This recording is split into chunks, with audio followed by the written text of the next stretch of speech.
Welcome back to Today Rocket Science. I'm Adam Balkin, and again, we are here at Congaree National Park in South Carolina. Now, we're going to catch up with some of the older students here to find out why it's so important for them to teach the younger students about what's so special about this place. While these junior naturalists get their first taste of the wild, the college interns teaching them are doing their part to get these youngsters hooked on science. I've pretty much admitted to myself, I am not going to be the person to make the next groundbreaking science discovery. Now I seek the young kids, and I want them to be inspired to make that next groundbreaking discovery. If they just come out here and see like, wow, that was really fun, that's why I'm here. I need to get young kids excited about science again.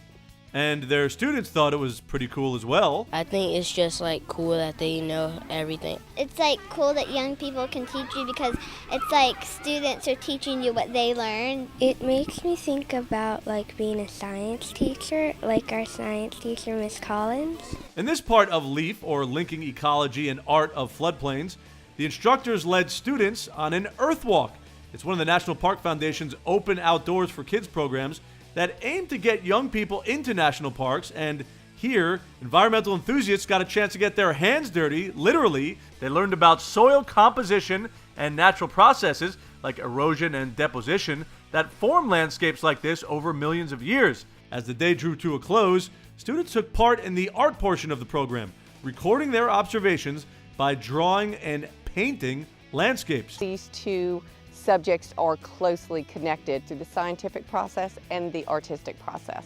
They love when they can see the combination of art and science together, which really plays into the idea of STEAM, science, technology, engineering, art, and math. Whether it's painting landscapes or exploring them, Congaree National Park is certainly doing its part to inspire future scientists and helping them see and record the beauty in nature.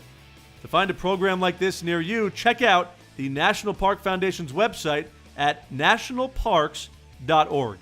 From a floodplain forest to an urban estuary, families are celebrating marine science. Our Tara Lynn Wagner explains. Science! Seahorses, robots, and prehistoric creatures. Kids and parents got their feet wet with a day of interactive science in New York City's Hudson River Park at Pier 26. So far, I went kayaking and I learned about these robotic submarines. I saw clams. I just petted on top of the shell. It's the Submerged Marine Science Festival, and a core part of the celebration is focused on the Hudson River estuary. It's the first time the New York Hall of Science and the Hudson River Park have teamed up to put on a festival highlighting the 400-acre waterway. There's just some amazing stuff that's happening. There's underwater robotics that's being explored. So you can learn about seahorses. You can learn about what makes the Hudson dirty and how to clean it up. We only have one planet, and we have to learn to take care of it better. Interactive exhibits ranged from kayaking and fishing to handling and learning about the animals that live in this marine environment, seahorses and horseshoe crabs, to name a few. At one station, students are learning you don't have to be an experienced ocean explorer to operate different kinds of underwater robots, or ROVs. ROV has a lot of things in common, and that would be that it has structure, it has flotation, it has movement or thrust, it has an umbilical, it has shore-based power, and it has the ability to do work. And so this ROV right now, we're going to use the J-hook to do work. So if I put this in the pool, it will float. And using the lantern battery, we can control it. I think kids need a chance to be very hands-on and understand that science is a very dynamic thing. And it's not just memorizing stuff out of a textbook, but it's a process of doing. And it's that process of doing that had these kids diving in. I'm still waiting for my turn, but I tried one of the coat hanger things, and they were pretty cool. Actually, it wasn't that difficult. It was just switches and connections, current. It was cool. It's really cool. It's there's a lot of cool stuff. It's really inspiring to show us about Earth. Science is gonna help the whole civilization of everybody. It's just gonna help. For It Ain't Rocket Science, I'm Tara Lynn Wagner. Okay, we've shown you several environments across the country, but what about mapping the country, or the Earth for that matter? And what does STEM have to do with cartography? It's the science behind getting from here to there. Students at the Museum of Math are learning the mathematical principles at work behind the scenes of making maps. It's all about interpretation, right? And when you can look at things in a new light, in a way that you might not have thought to before. It can add more interest to any topic. Math Encounters is a program exploring the numbers behind everything from flapping birds to space telescopes. This event was all about maps.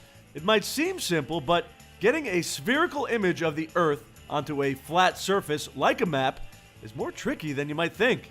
I've always got a kick, or I guess a passion, for a lot of the mathematics that I've been involved in, spherical imagery and the way they get projected. And so this was a really good opportunity for me to share my passion. Projecting a spherical image onto a flat surface often distorts the accuracy of the map, but peel the image continuously in one piece and you have an accurate, albeit very hard to use, map. And I decided to come down here and look at the ways math applies into the real world.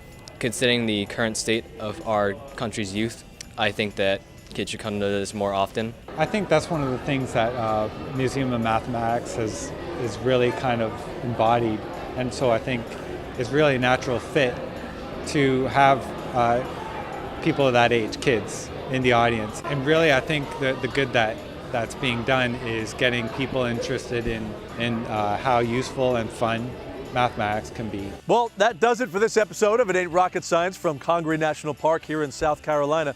Remember, to find more hands-on science, technology, engineering, and math opportunities in your neighborhood, head over to www.connectamillionminds.com. And until next time, it's been a blast.